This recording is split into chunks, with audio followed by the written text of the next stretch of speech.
News: an exit ramp on I-285 is back open after a deadly crash in South Fulton County.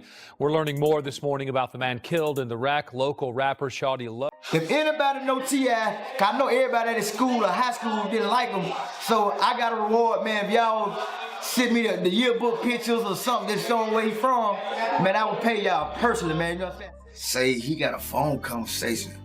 If you tell him, if we had a phone conversation, you need to tell him what the phone conversation was about. It's about you getting punched in the face at Club Pure by one of my goons, you know what I'm saying? Hip-hop beefs almost never wrap up clean, and T.I. and Shawty Lo proved that in the wildest way possible. Their feud might not have grabbed the same spotlight as some of the most famous rap rivalries, but make no mistake, it was just as messy. What started as mutual respect flipped fast into straight-up disrespect, and before long, T.I. ended up looking like he'd been played in public. Shawty Lo lit the fuse when he called T.I. out, claiming the rapper wasn't even being real about where he came from. The second that rumor hit the streets, people started giving T.I. major side-eye, wondering if his whole street image was just a story he made up. But Shawty Lo didn't stop there. He took it a step further and hit T.I. with the worst label a rapper can ever get. He called him a snitch. That word hit hard. It followed T.I. everywhere. People were bringing it up in interviews, on social media, and even other celebs were whispering about it. Things got so tense that the beef didn't stay just on wax. It got real. Diss tracks started flying, their shows got heated, and their crews were bumping heads in real life. This wasn't just rap anymore, it was personal. So what kicked off all this chaos? Both rappers were rising fast out of Atlanta and both repped Bankhead heavy. Shawty Lo had already built his name with D4L, while T.I. was leveling up to superstar status, becoming one of the biggest artists in the city. That overlap turned into rivalry, and the streets were watching every move. T.I. had one foot in the music game and the other in the streets from a young age, catching charges, making moves, and building his name early on. Shawty Lo, on the other hand, didn't jump into rap right away, but in the streets, his name already held weight way before the industry knew who he was. When T.I. started blowing up, he dropped the video for I'm Serious back in 2001. And here's the crazy twist. A bunch of the cars featured in that video, they actually belonged to Shawty Lo. He was already balling outside the rap scene, and you can even catch him casually walking through one of the shots like it's nothing. At that time, everything seemed cool between them, two Atlanta hustlers showing love and coming up from the same side of town. But somewhere down the line, that respect started cracking fast. The bond turned sour, and what once looked like unity turned into one of the dirtiest feuds in Atlanta rap history. When Shawty Lo decided to step into his solo career, things really started shifting. By the time he split from D4L to focus on his own sound, T.I. was already sitting high at the top, chart-topping hits, Grammy wins, and his name stamped as one of the South's biggest power players. Even with all that fame, T.I. made sure to keep his street image alive, trying to prove he was still connected to his roots. So naturally, Shawty Lo reached out, hoping to collab and make something major, but T.I. turned it down cold, and that's when the tension got real. Shawty Lo felt totally disrespected, especially since years earlier, he was the one helping T.I. get his shine. That rejection hit deep, and from there, things started spiraling fast. Back in the day, Shawty Lo had looked out for T.I., helping him when he was just getting started. He even let him borrow cars for his first big music video. But fast forward a few years, and suddenly T.I. was acting like he didn't even know him. Shawty Lo wasn't about to let that slide. He started calling T.I. out hard in the streets and online. T.I. tried to play it cool, saying it wasn't personal, claiming he just didn't vibe with the track Shawty Lo wanted him to jump on. But when more details started spilling out, everything got way more complicated. See, way before T.I. was a superstar, back when he was still hustling and trying to earn his name, Shawty Lo was already respected heavy in the streets. T.I. knew that and supposedly went to him for advice and maybe a little help in the business game. But according to T.I., Shawty Lo straight up brushed him off, showing no love and refusing to back him up. Fast forward a few years, now Shawty Lo's the one reaching out for a collab, but T.I. didn't even realize it was the same guy who curved him before. Once he figured that out, he shut the whole idea down instantly.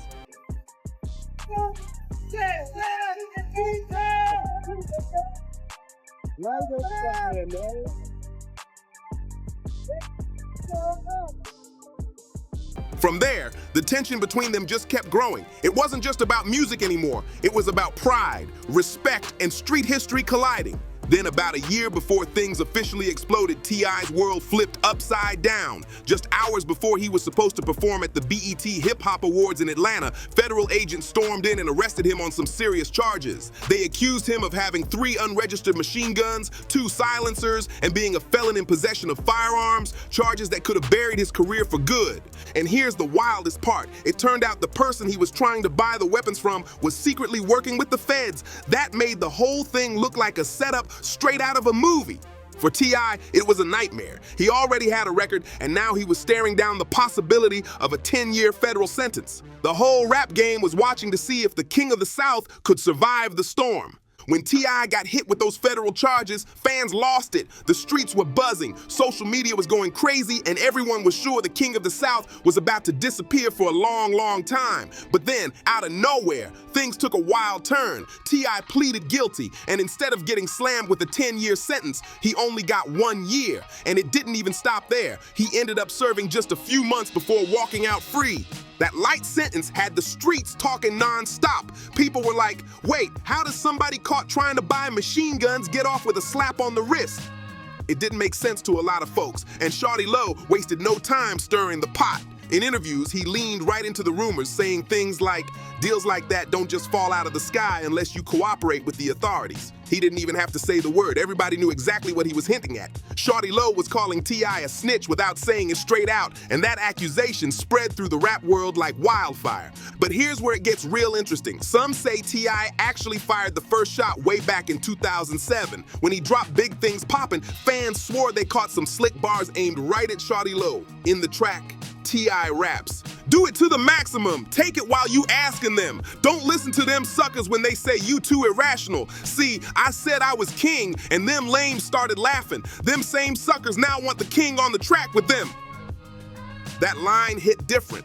Shawty Lo had already been vocal about feeling disrespected after T.I. turned down his collab, so fans started piecing it all together, and it made perfect sense to them. The tension was boiling higher and higher, and once T.I. finished his short sentence and jumped back into the industry, everyone wanted to know what he'd say next. When he finally spoke up, T.I. didn't hold back, but he didn't lose his cool either. In an MTV interview, he brushed off all the talk, saying he didn't need to use anyone's name for clout and calling all that drama straight up nonsense. Still, by then, the feud had already become one of the hottest topics in the game, and it was far from over.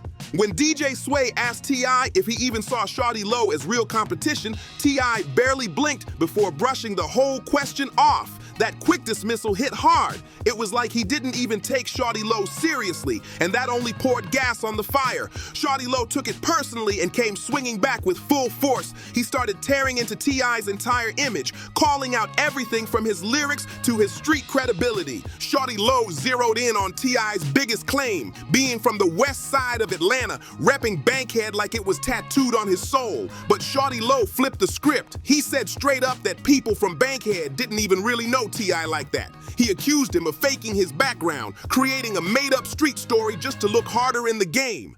And just to make his message loud and clear, Shawty Lo dropped a diss track that shook Atlanta, Done Done. On the track, Shawty Lo raps, "I've done it all, I've done it all. Who mentioned Bankhead didn't acknowledge me. What, you blind? Need some glasses to see?" That line cut deep. He didn't stop there either. He kept the pressure coming with more shots like, "Yeah, I'm hot, dude," letting everyone know he was ready for whatever came next. Then he kept spitting heat with bars like, "They say I'm burning up, me the rare dude, I'm finna turn it up, add the fire to the flame. Who mentioned Bankhead? Didn't say my name." Those lyrics set the streets on fire, but the line that truly flipped everything upside down, the one people still quote years later, was when Shawty Lo said, "Dude said he from the west side? Well, goodness, it must be two sides." That bar hit like a punch to the chest. Overnight, it had everybody talking, questioning T.I.'s whole background and wondering if his story really lined up. The phrase, "it must be two sides," became a full-blown anthem in the city. It spread like wildfire through the streets, clubs, and radio stations. Shawty Lo doubled down on it too. He even filmed a whole music video, cruising through Bankhead, interviewing locals to see if anybody could vouch for T.I. That move was bold. It made the beef feel realer than ever and had Atlanta completely divided. That footage Shawty Lo dropped was meant to humiliate T.I. No question about it. It painted him like his whole Bankhead story was shaky, maybe even fake, and that hit deep. At this point, T.I. wasn't just another rapper. He was one of the biggest names in the world. So having his street roots questioned in front of everyone made him look vulnerable in a way nobody ever thought possible. With Shawty Lo throwing non-stop shots, T.I. finally hit his breaking point, and when he clapped back, he didn't hold back at all. T.I. dropped his own diss track called What's Up, What's Happening, and he went all in. In the song, he fired heavy bars like, "That's a damn shame, I guess that what he hadn't for. Boy, you so damn lame, you'll click the same, just a bunch of walking stains. Disgrace the A, you give the city such a bad name." T.I. was done playing nice. He made it clear that he wasn't scared of the smoke, and he even brought up their old connection, reminding folks they were cool before things fell apart. Then he kept swinging with more cold lines. But still, I hear you loud and clear on your little song. Go on, get your diss on while the king gone. Your self-esteem gone, cause I'm back now. Let's see if we can't teach these dudes how to act now. You kissing up, then you jumping back. Now I check you, then I shut you down. Every bar sounded like a warning shot straight to Shawty Lo's pride. T.I. made sure the whole world knew he wasn't backing down from anybody, especially not someone trying to question his roots. And he didn't stop there. T.I. went right at Shawty Lo's viral stunt of driving around Bankhead, asking random people if they knew him. He called the whole move desperate and corny, rapping, "Hey, what I care about who you ask and saying they ain't heard of me? I'm certified, certainly. Your videos ain't hurting me. I still ride with the windows rolled down, all around the A-town like it's finna go down." You have a new artist like Shawty Lo, who's causing friction with you. He's obviously calling you out. You know, he's obviously challenging the throne. Yeah, I hear you know. Which, in my opinion, isn't if much. You could call it that. Well, you know, you see it as competition. You know, you don't take it personally. I'm sorry.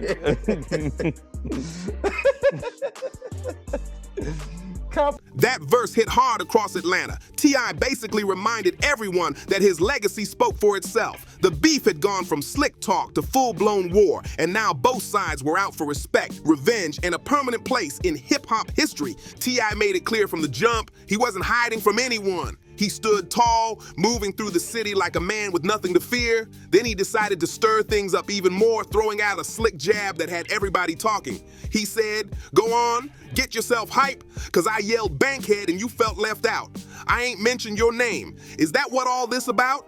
That bar cut deep. T.I. was basically calling out what he believed was the real root of the feud, straight jealousy and bruised pride. In his eyes, Shawty Lo wasn't upset over music or lyrics. He was hurt because he wasn't getting the love or respect he thought he deserved. But Tip didn't stop there. He kept the shots coming. On another track, No Matter What, he allegedly fired off a few more subliminal hits aimed right at Shawty Lo, rapping, "Set the standard in Atlanta, how to get it." That line was calm, but deadly. T.I. was letting everyone know he wasn't just holding the crown, he set the blueprint for what it meant to run Atlanta. T.I. made it crystal clear he wasn't backing down from anybody. Every rumor, every whisper questioning his street credibility, he brushed it off like it was nothing. But by the end of 2008, things between him and Shawty Lo were past the point of no return. The whole city could feel the tension bubbling. Then came the infamous Dirty Awards in Atlanta that November, the night everything went completely left. Both T.I. and Shawty Lo showed up, and from the moment they stepped inside, the energy was heavy. Their crews were spread across the room, posted up, side-eyeing each other like a storm was coming.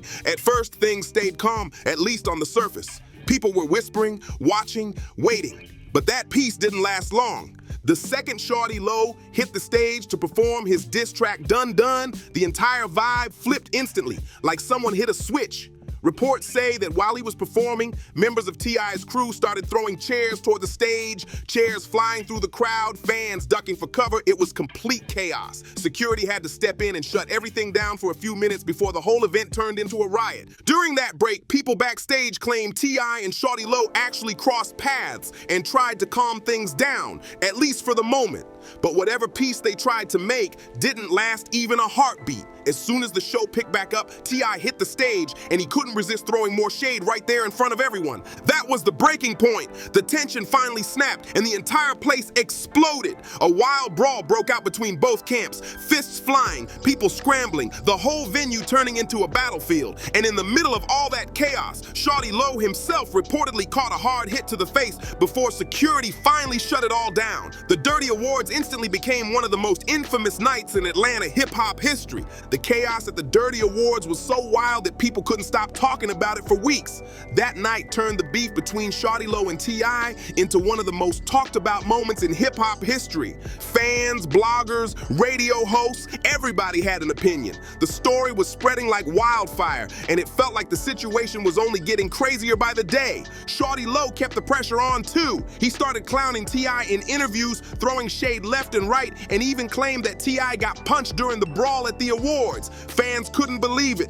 They were convinced the feud had gone way past the point of no return. It looked like these two would never stand in the same room again. The streets were bracing for more diss tracks, more sneak disses, and maybe even more real-life drama. But then, out of nowhere, something completely unexpected happened. The whole situation flipped on its head. In one of the most shocking moves Atlanta had ever seen, Shawty Lo and T.I. decided to end the beef once and for all. To make it official, they even hit the same stage together at T.I.'s club in Atlanta, performing side by side like the years of drama had never happened. That moment was massive for the culture. Seeing both of them share the spotlight brought a sense of peace to the city that nobody saw coming. For Atlanta, it was bigger than rap. It was unity, growth, and respect. From that point forward, both artists focused back on their legacies without the cloud of beef hanging over them. T.I. kept building his empire, solidifying himself as one of Atlanta's greatest rappers ever. Meanwhile, Shawty Lo remained a respected name, not just in music, but in the city's street history too. But then, tragedy struck, shaking Atlanta and the entire hip-hop world to its core. On September 21st, 2016, heartbreaking news spread like lightning across the city. Shawty Lo had passed away. The night had started off like any other. He was at the Blue Flame Lounge, one of Atlanta's most well-known spots, chilling with his crew, laughing and enjoying himself. Nobody could have guessed that hours later, the city would be mourning the loss of a legend. Everything that night felt completely normal. Nobody could have imagined the heartbreak that was just around the corner. Around 2 in the morning, Shawty Lo left the Blue Flame Lounge, cruising out in his sleek Audi A7 with 2 women riding along. They were heading down the highway, and according to reports, Shawty Lo was really pushing the gas, flying fast through the Atlanta night. The women later said they asked him to slow down, but it seemed like he brushed it off, still enjoying the ride. Moments later, everything took a dark turn. Shawty Lo lost control of the car, veering off the road and smashing through a guardrail at high speed. The vehicle struck 2 trees with massive force, the kind of impact that tore right through the car. The crash was so violent that Shawty Lo was ejected from the vehicle, leading to a devastating outcome that no one saw coming. When the news hit, Atlanta froze. The entire city was in shock. Fans, friends, and fellow artists couldn't believe it. Shawty Lo wasn't just a rapper, he was a symbol of the streets, a man who had shaped the city's sound and energy. People were heartbroken, trying to make sense of how someone so larger than life could be gone in an instant. Then things took an even more disturbing twist. Reports claimed that Shawty Lo had a large amount of cash on him that night, and the 2 women who were in the car with him allegedly took every dollar off his body before leaving the scene. That detail alone sent Atlanta into chaos. Rumors flew across the city, and social media exploded with conspiracy theories. Everyone was talking. Nobody knew what to believe. What made everything feel even stranger was the timing. Just a week earlier, Shawty Lo's father had passed away, a loss that hit him deeply. Shawty Lo had even recorded a heartfelt tribute song titled "Letter to My Father" to honor him. Fans couldn't ignore how eerie it all felt. The back-to-back tragedies, the unanswered questions, and the timing that seemed almost unreal. People started connecting dots that weren't really there, wondering if something darker had happened, if maybe the 2 tragedies were somehow linked. But after investigators looked into everything, no real evidence pointed toward foul play. Still, the whispers never stopped, because when someone as iconic as Shawty Lo passes suddenly, the city doesn't just lose an artist, it loses a piece of its heart. It turned out Shawty Lo had been driving way too fast and without a seatbelt, and that mistake made the crash tragically fatal. Nothing more, nothing less. But even with that explanation, the loss hit hard. The moment the news broke, Atlanta was crushed. The city fell into deep mourning. Shawty Lo wasn't just another rapper, he was a cultural force who helped shape an entire generation of Atlanta's sound. His influence stretched far beyond his hits. From the trap scene to club anthems, his energy and style built the blueprint that so many artists followed. Love poured in from all corners of the country as people realized just how much he had meant to the game. T.I. was one of the first to pay his respects. Despite their rocky past, he posted a heartfelt tribute on Instagram, giving Shawty Lo his flowers while calling him a pioneer and a legend. Tip made it clear, no matter the beef, the respect was always real. He said Shawty Lo helped change the sound of Atlanta forever, and nobody could take that away. Other artists came through with love too. Metro Boomin shared a throwback photo of himself in the studio with Shawty Lo, Future, and Young Scooter, captioned, "Long live the king of Bankhead." Future himself honored him on Twitter, writing, "Legends never die, Shawty Lo forever." Lil Yachty posted an old interview clip praising him with the caption, "RIP Shawty." And Gucci Mane, one of Lo's longtime friends, reacted with, "Damn it, man, rip Shawty Lo." It became painfully clear, without Shawty Lo and D4L, Atlanta's rap scene would have looked completely different. He opened doors for the next wave, influenced a new generation of artists, and shaped a sound that would eventually take over the entire world. Even though he's no longer here to see it, his legacy still lives on through every beat, every hook, and every rapper he inspired. Shawty Lo will forever be remembered as more than a rapper. He was a symbol of hustle, pride, and Atlanta culture. His story reminds us that no matter the struggles or the rivalries, greatness always shines through. Thanks for watching. Don't forget to like, comment, share, and subscribe for more stories like this, and we'll catch you in the next one.